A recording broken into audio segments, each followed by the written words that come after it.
राजपुर गांव के किनारे खड़ी वह पुरानी हवेली बरसों से सुनसान थी, लेकिन गांव वाले कहते थे कि अमावस की रात वहां आज भी साहब का साया टहलता है। समीर, जो शहर से आया एक निडर पत्रकार था, इन कहानियों को महज अंधविश्वास मानता था। अपने कैमरे और टॉर्च के साथ वह आधी रात को हवेली के भारी दरवाजे को धकेलकर अंदर दाखिल हुआ।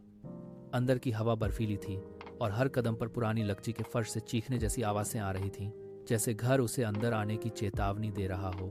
जैसे ही वह हवेली के मुख्य हॉल में पहुंचा, अचानक उसके पीछे का दरवाजा जोर से बंद हो गया। समीर ने मुड़ कर देखा, पर वहां कोई नहीं था। तभी उसे ऊपरी मंजिल से किसी के धीरे धीरे चलने की आहट सुनाई दी, टप टप, जैसे कोई गीले पैरों से चल रहा हो। उसने अपनी टॉर्च ऊपर की ओर घुमाई तो देखा कि सीढ़ियों से खून की घाटी बूंदें टपक रही थीं। उसका दिल तेजी से धड़कने लगा और उसने भागने की कोशिश की, लेकिन उसके पैर जमीन से चिपक गए थे। हवा में एक ठंडी फुसफुसाहट गूंजी, तुमने हमें जगा दिया। समीर का दम घुटने लगा और टॉर्च की रोशनी धुंधली पड़ गई। अंधेरे में उसे दो चमकती हुई लाल आंखें अपनी ओर बढ़ती दिखीं। उसने चिल्लाने की कोशिश की, पर आवाज गले में ही दबकर रह गई।